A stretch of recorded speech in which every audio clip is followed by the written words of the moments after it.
I'm proud to introduce our speaker tonight, Cindy Spellman, and I hope she'll take a moment to share how she became involved in um, the ERA Minnesota action. Sure. Thank you, Cindy. Thanks, Thana. Yes, I'm very happy to be here tonight. I have not been a member of ERA Minnesota for a real long time. I've known of the organization. I have been involved with it in fundraising and so forth. Um, but I have been a feminist my whole life, I realized. When I look back to my very young years, learning to tie my shoes, and I didn't want anybody else to help me with it. I could figure it out myself. Thank you very much. So I have a long history of standing up for myself. My sis, before I get started here, my sister and I, just a quick story. My sister and I were in the same physics lab session in college. She's 2 years older than I am, but she had never taken physics. And I took it right away when I was a freshman. So we ended up in the same lab session with one other woman and a whole bunch of men. And so the lab assistant came over to us and said, "Well, I don't think you three girls should work together. You need to split up and work with a man, each of you." And we said, I don't think so. So we worked together and we got all the labs done. We were usually first, we were always correct. And he had to eat his words by the end of the term. So we weren't going to let him tell us what we needed to do when we knew best. So anyhow, let me share my screen and we'll get started with the presentation. I need to make a slideshow out of it.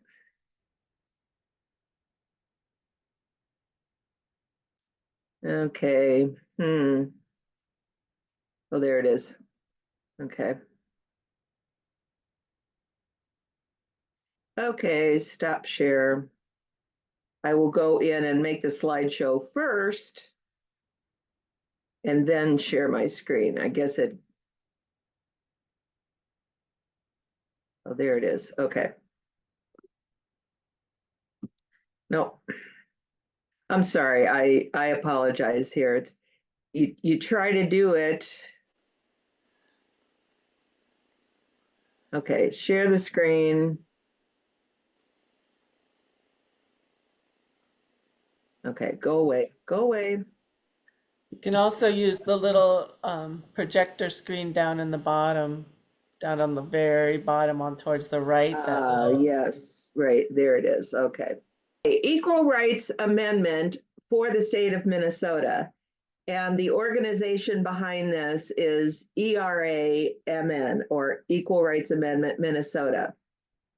And we are advocating to put a constitutional amendment in the Minnesota Constitution. There is also a federal effort underway too, and we'll talk about that as we go through the presentation.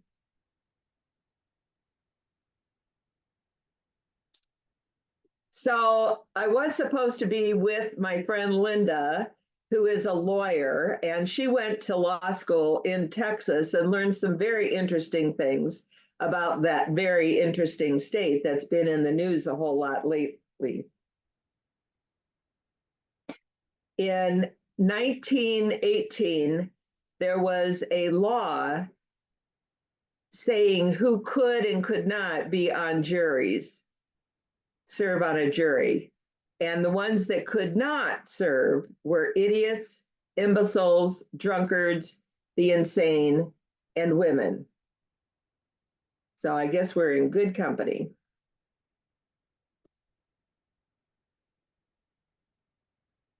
In today's presentation, we'll discuss the following topics.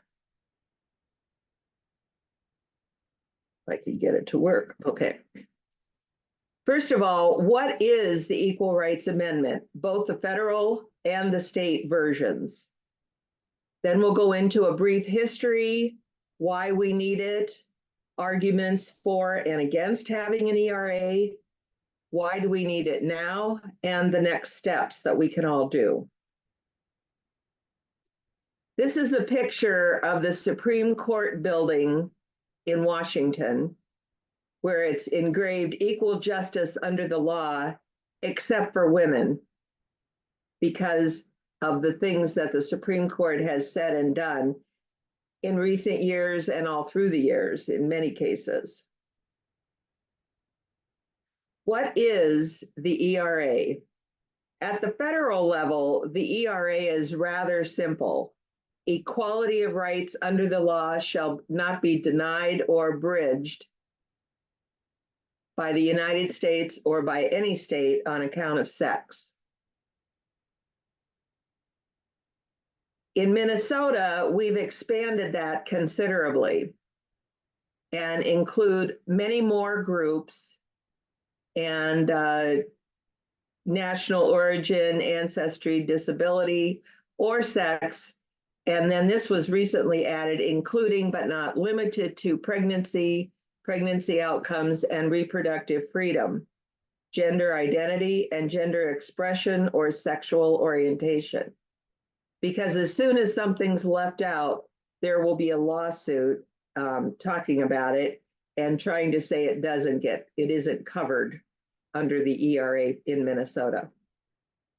You'll notice that ERA Minnesota is green. That's the color. So if you want to show your support of ERA, wear green. I didn't tonight, but I should have.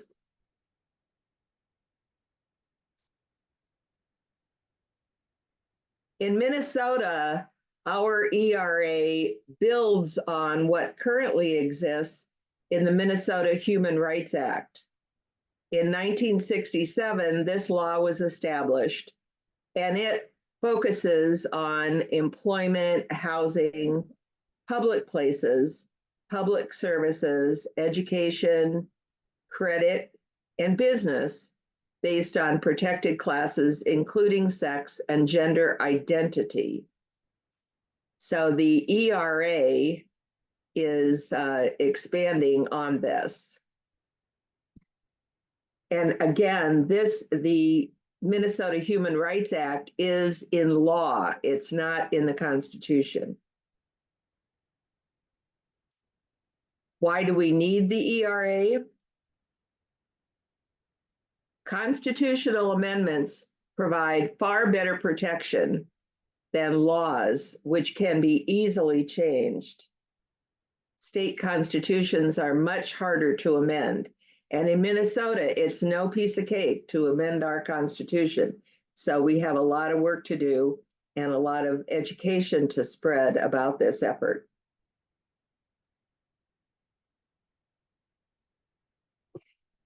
The amendment language that we have right now is more inclusive, forbidding discrimination based on all these factors that we saw on the green form a couple of slides ago.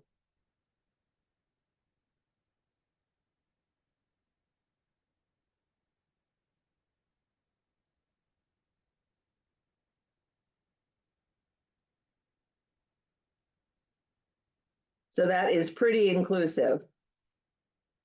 You'll notice that it does not include age, which some of us were advocating for, but that opens up another whole can of worms. So they decided it would be easier to not include it in this particular version. Pervasive issues of sex discrimination still exist, especially in the workplace. There is still a gender pay gap. There is still sexual harassment and sex discrimination. There is still sexual violence. There's unequal access to health care, and reproductive rights have become a problem since the recent overturning of abortion laws, Roe v. Wade and Planned Parenthood v. Casey. These were the first times that women actually lost reproductive rights.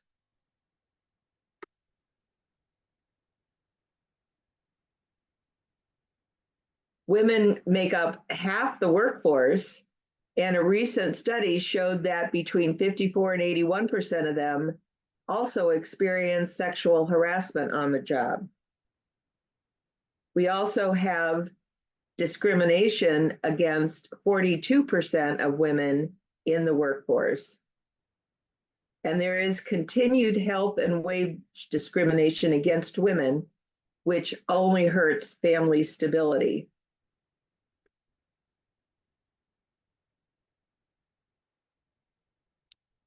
At the federal level, there is the Violence Against Women Act, VAWA, and it needs to be reauthorized on a regular basis to protect women against sex crimes. They finally renewed it last year in 23, and it is subject to periodic votes to renew it. But it's unclear if it has a constitutional basis to protect against sex crimes without the ERA in force at the federal level.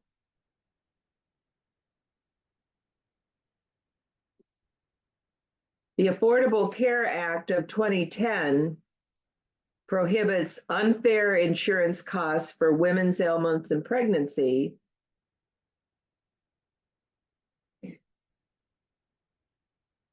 but it's still being denied where health insurance coverage is not under the ACA. And policies of the previous administration were made to deny medical care to women based on a provider's religious beliefs. And I can think especially of pharmacists refusing to fill prescriptions for various things because they don't believe they should have them at all.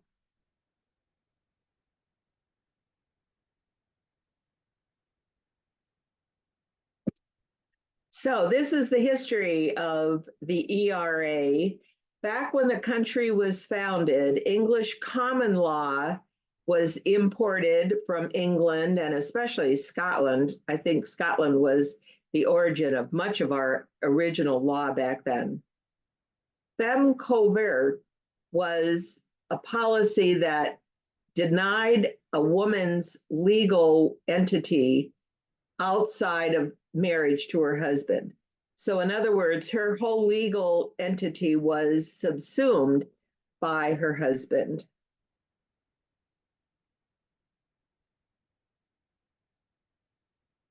When they wrote the Constitution in 1787, this is a painting that's not accurate as far as even what the doors in the room were, didn't quite look that way. But it shows the founders who were involved with writing the Constitution. And of course, they were all men. They were all white men. And women were not to be found. Racial minorities were not to be found.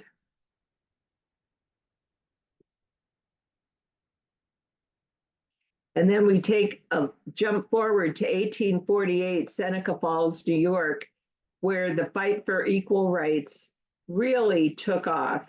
That was, I consider that the beginning.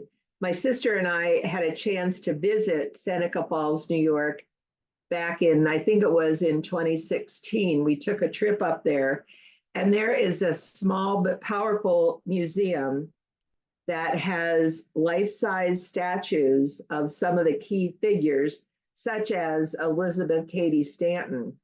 And it has a lot of the original materials from this Equal Rights Convention that was held in July of that year. Excuse me. Let me just take a drink here.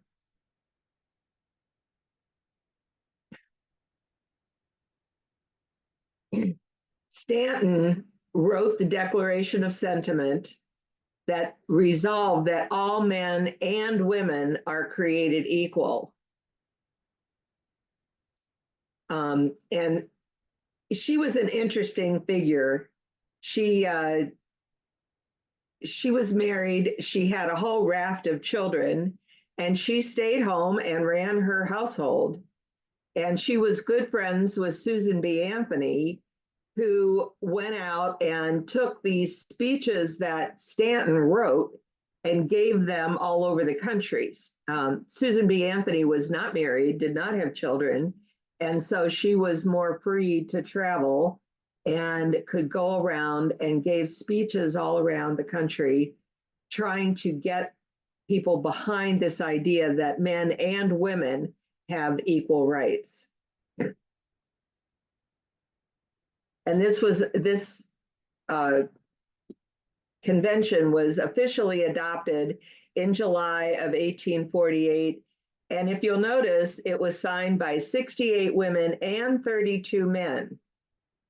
So it was not just women that got together. There were a bunch of men that also were involved.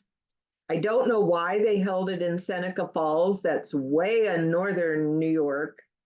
I would think it would be a long way for anybody, especially in 1848, to be able to travel. But it's at the north end of the Finger Lakes. And if you ever have a chance to go in upstate New York and visit the Finger Lakes, which are beautiful, please try to stop in Seneca Falls and see the museum.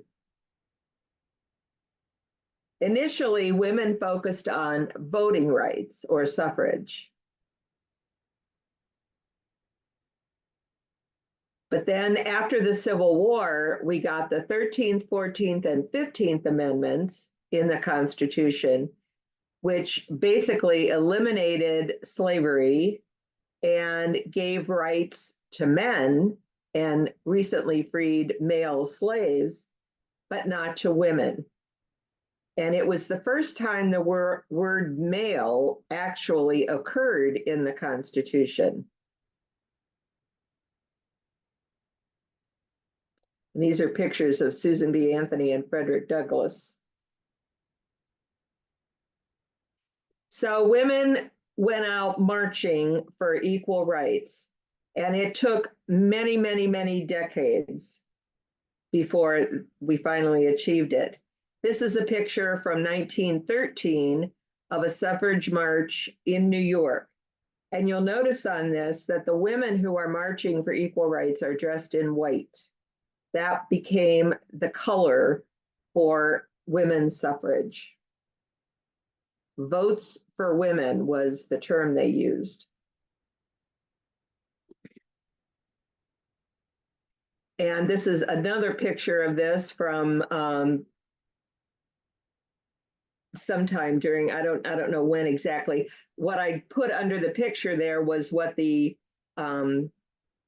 says on the banner that they're holding, because it's a little hard to read from the picture, that no self-respecting woman should wish or work for the success of a party that ignores her sex. So in 1920, we finally had the 19th Amendment ratified, which granted to most women the right to vote. It had originally been proposed in 1878. So that was a long haul to get that through the ratification process. And again, the women who were left out were mostly women of color. This is a picture of Alice Paul, who proposed the ERA as soon as the 19th Amendment was approved in the Constitution. So she thought, we have to go farther than just voting rights. We have to actually have equality of rights. And so this was what she proposed back in 1923. That was 100 years ago last year, and it still has not been put into the Constitution.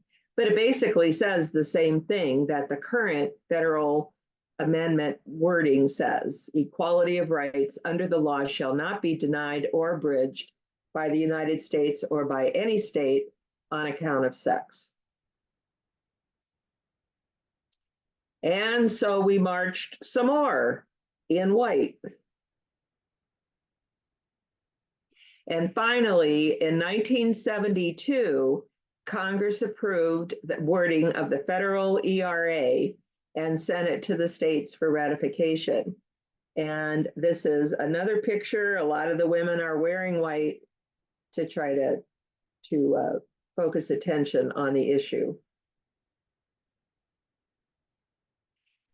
And this is a picture of the wording itself, the amendment. But the key thing to notice here is the words in red, within 7 years. Congress put a time limit on this amendment.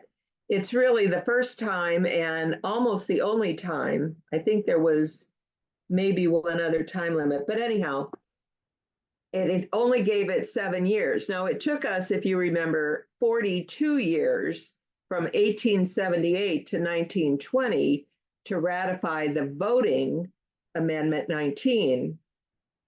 But here they only gave us 7 years to try to get this approved. And then in 1979, when it wasn't approved, they added 3 years onto it. So it was a total of 10 years.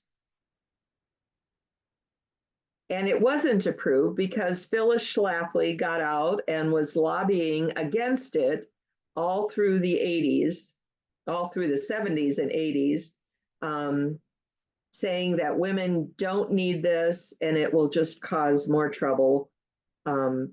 And women should be home doing the things that women are supposed to do, I guess.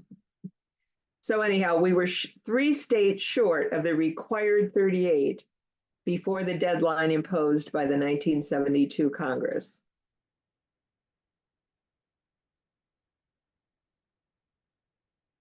And if you remember, initially, the ERA was supported by both parties. It was originally a Republican white middle class movement, but it was opposed by big business and organized labor. But people on both the Republican and Democratic side were in favor of it. It's interesting that big business and organized labor would be on the same side of being against the ERA. Argument number 1 says that the 14th Amendment provides protection against sex discrimination, but the Supreme Court does not agree with that. In 2011, Justice Scalia said that it doesn't require discrimination on the basis of sex. The only issue is whether it prohibits it. It doesn't. And then Ruth Bader Ginsburg, who was adamantly in favor of having the ERA, said that she wanted her daughters to be able to pick up the Constitution and see that women and men are persons of equal stature.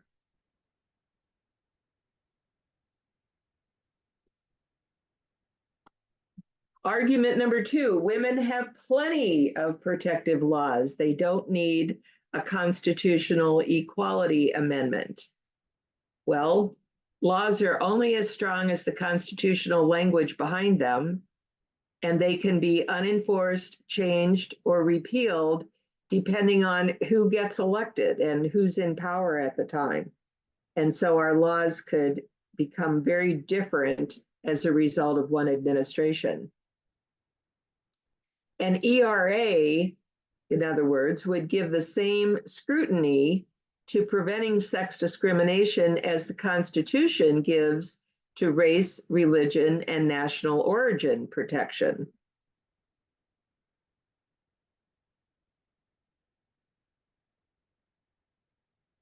The ERA would expand abortion rights, but there have been studies shown that in states that have ERAs, that does not correlate with expanded abortion rights. There are 27 states that have an ERA in their state constitution, but Other states, and some of these same states, are adding specific abortion protection amendments because it's not covered by the ERA in their state constitution.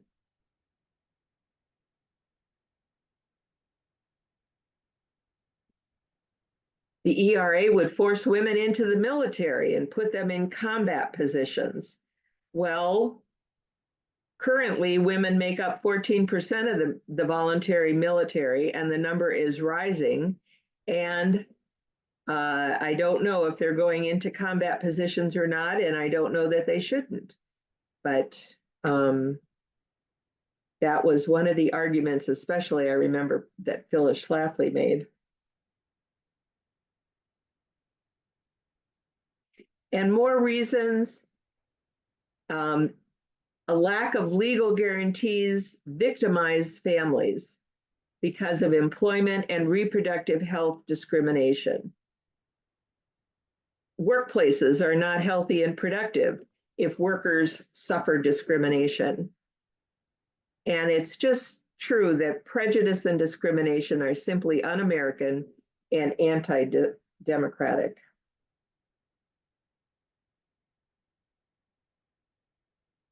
Why do we need it now?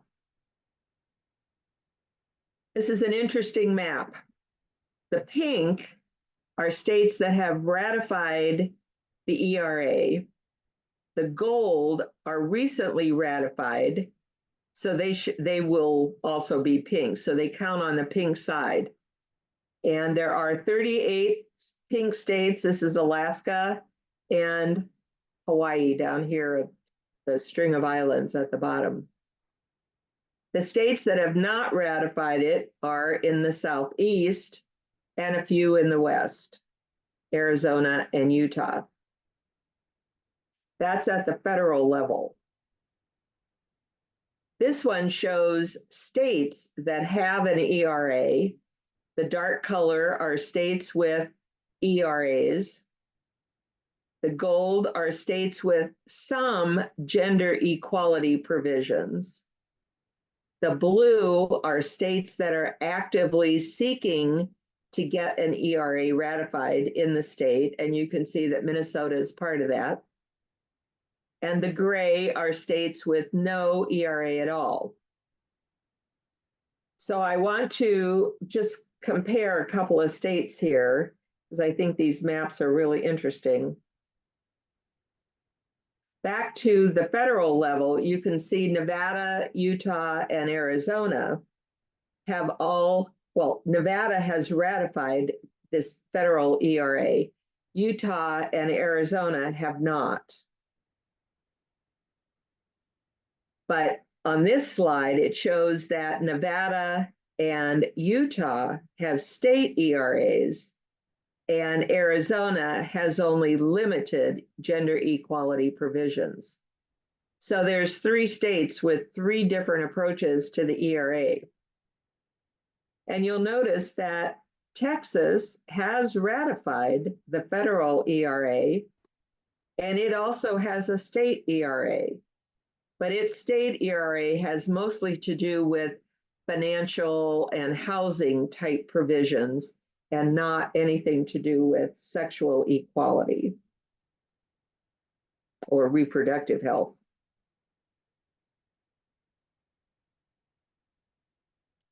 This is an interesting slide.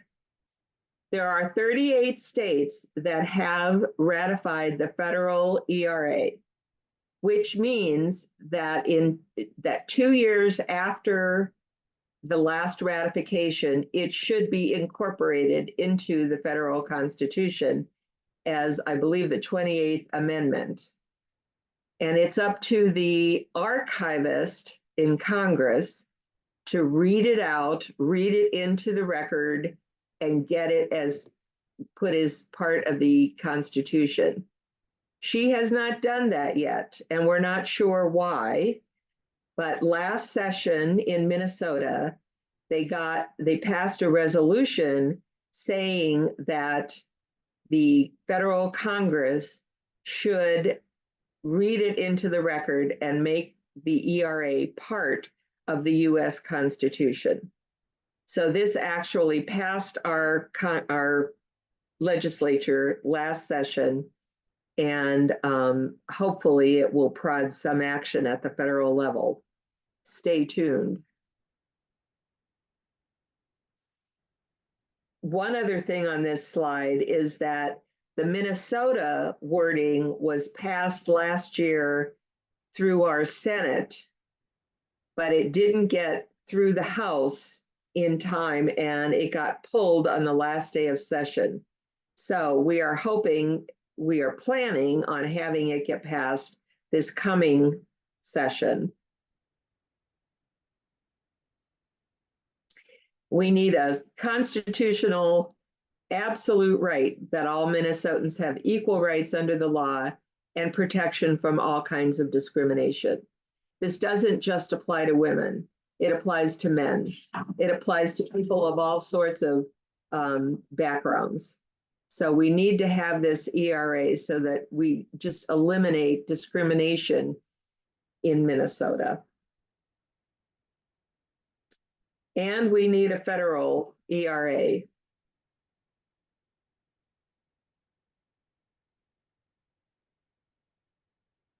To protect women, to say that women have equal rights under the law, protect them from discrimination regardless of the political affiliation of the Supreme Court, and to include the United States with all the other countries around the globe who do explicitly protect the rights of women.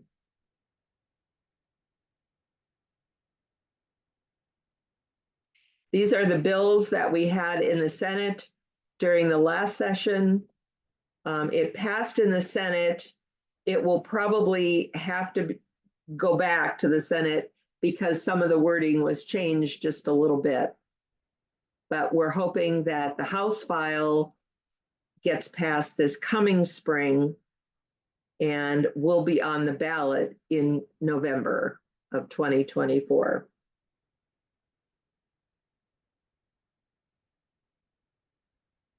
ERA Minnesota, ERA-MN, is an organization that's bipartisan, it's non-political, but it's working to educate, organize, and activate for equality. And there are many different organizations and supporters of ERA-MN to get the ERA passed. ERA-MN also does surveys for ERA certified candidates for the November election, and it works with legislators for wording, for timing, and so forth.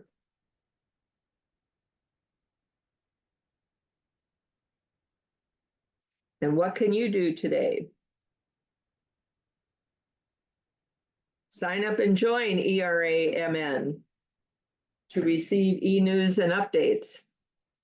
Advocate with your family and friends and other organizations so that when it's on the ballot, everybody is up to snuff on what it says and why we need it.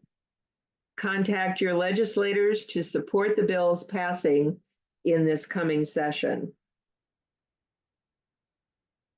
And one other thing you can do is rally with us this coming Monday, February 12th.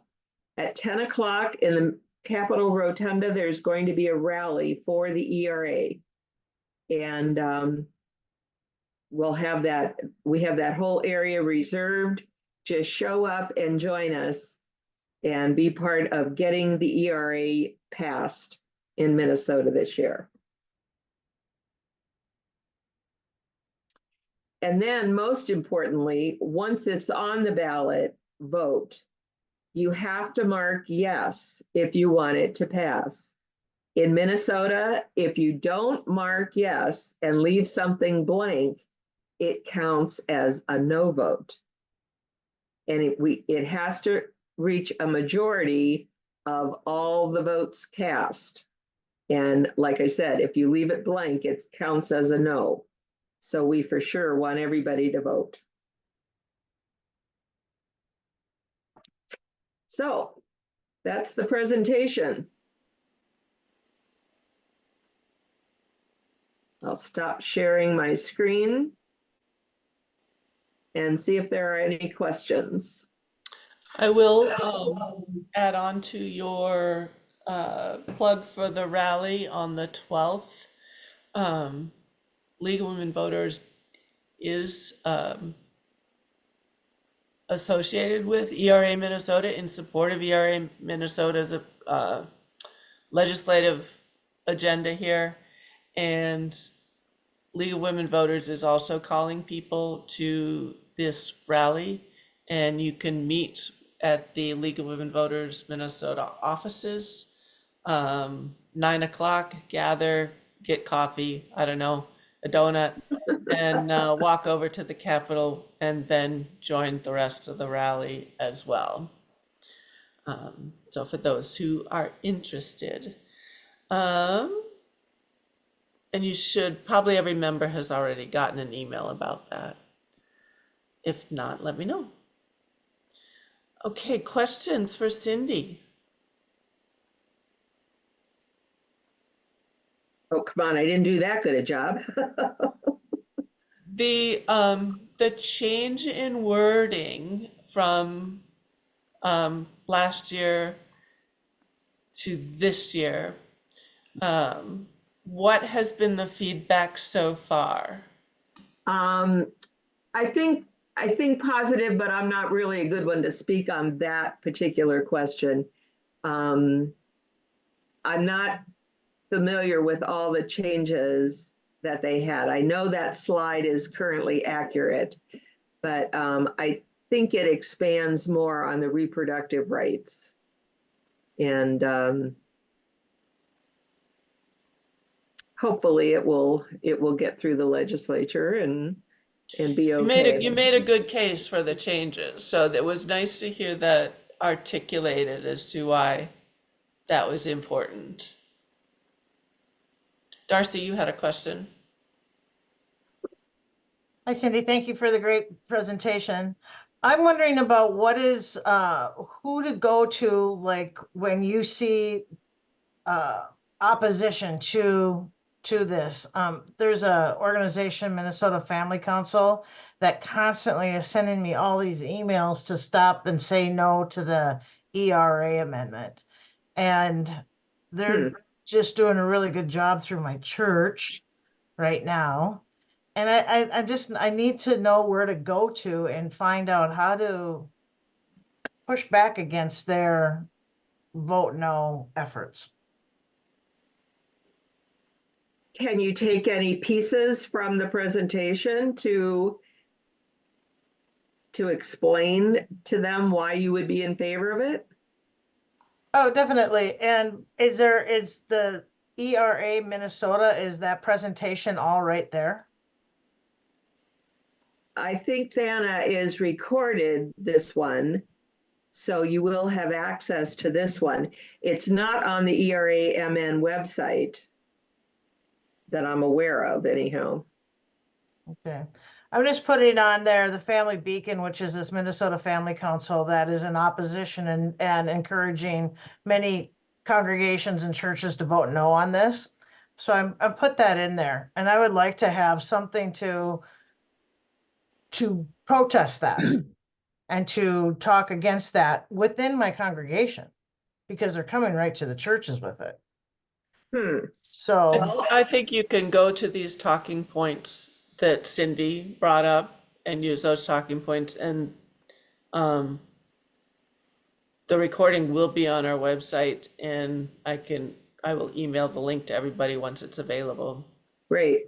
And the other thing is the ERA Minnesota website is eramn.org. And I'm just looking at it now. It does contain referendum, or what do I want to say, the resolutions for caucuses.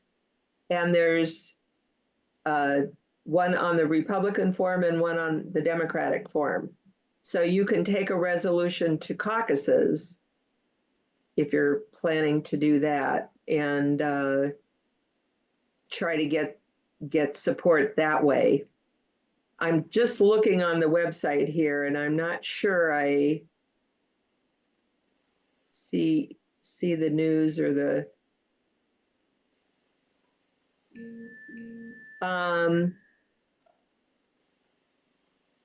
Constitution.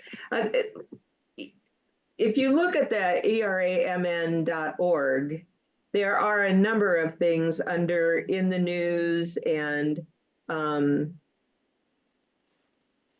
what the bills are and so forth. I don't see one that's specifically called talking points, but that's a good point. I will pass that information back to the board and see if we can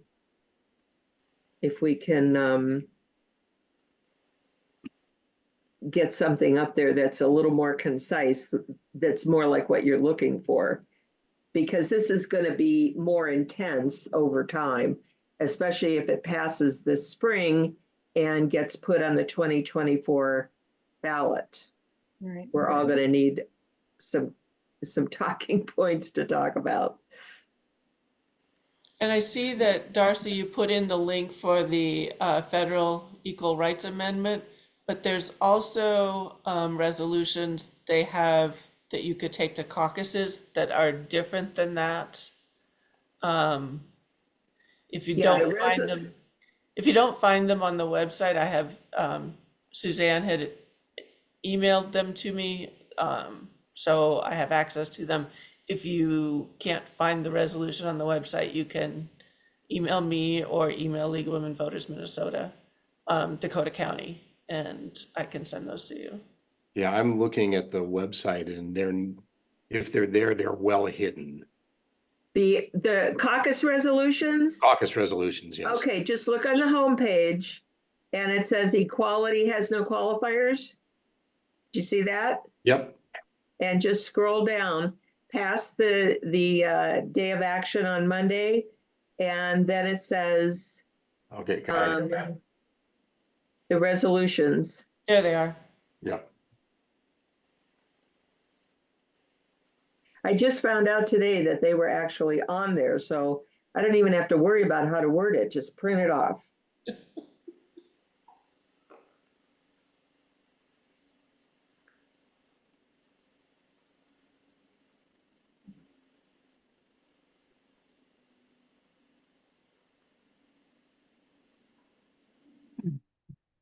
So talk to your friends, talk to other people that you know, family, friends, organizations. Linda and I will be happy to come out to other organizations to give presentations and talk about this. I had a question. Go ahead. Thank you. Looking at, I'm part of the AAUW group branch here in Brainerd, Minnesota. This has long been on our radar as well as the federal AAUW in the state, I know for sure. But we're following up on this and wanna engage our membership into helping to, either make phone calls. I know you're talking about going to the Capitol. Aside from that, I don't know how many women would be able to do that, but aside from that, is it past the time where we can send notes to our legislatures? Is it past that point at this point? Do you feel that, not at all? do you feel that Minnesota is poised to be able to do this? I do feel that way. Part of the reason why the rally is on Monday at the Capitol is to spur the legislators to vote, not to put it off. The way it was explained the last time was that there were a lot of new House members that had a lot to deal with. And there was, I grant you, they were very busy last session. And they felt like they needed to understand it better, which is, okay, but vote on it this year and get it on the agenda early. And it's partly to make an impression on the speaker so that she brings it up early too. Okay, But it's never too late to send a note, to go online and send them your comments online. They all have mailboxes and ways to get your comments. okay. Does ERA Minnesota on their website, or do they offer up like a placard card that we can run off, we can run off and send to our legislatures? I haven't seen that, but that's another thing I will ask the question, and hopefully we can find that. There is quite a bit of information if you look at the eramn.org, and there are a variety of things, information. There's one called press releases. See Okay. what that says. Read more.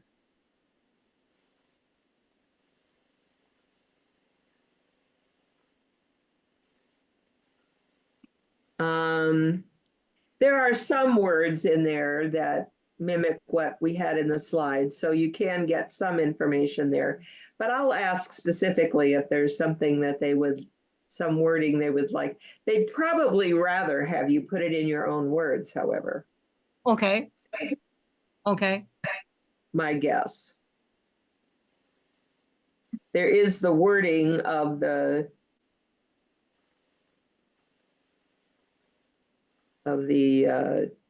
amendment. You could say something like, after 100 years, it's time to get this done. In Minnesota, I think it's been offered for almost every session for the last 50 years. So it's not 100 years in Minnesota, that's the federal one. Right. But, Minnesota started about when Congress passed the federal one to send to the states, and then Minnesota started to propose its own ERA. Okay. Thank you. And you might also write to your federal legislators. So whoever your congressperson is and our two senators, and say that the federal archivist should read it into the record at the federal level so that it becomes the 28th Amendment.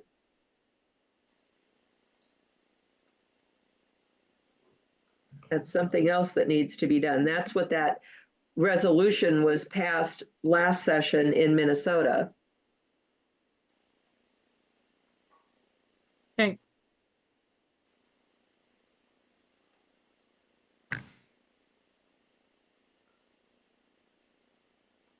This is Darcy. I was just looking on the website, and under the news and updates and the blog area, Yeah. there is some guidance on talking to legislators. Under Oh, the blog. I'm sorry, where did you find that, Darcy? If you go under news and updates Oh, yes, okay. and then blog, there's some guidance in there that might be helpful. Yeah, there are some headings. Oh, yes, I see that. And then each heading says read more. Yes. Mm-hmm. Thank you. So there's some ideas. Okay, very good. Thank you. I like the inclusion of the language, the update. I like that. Yes.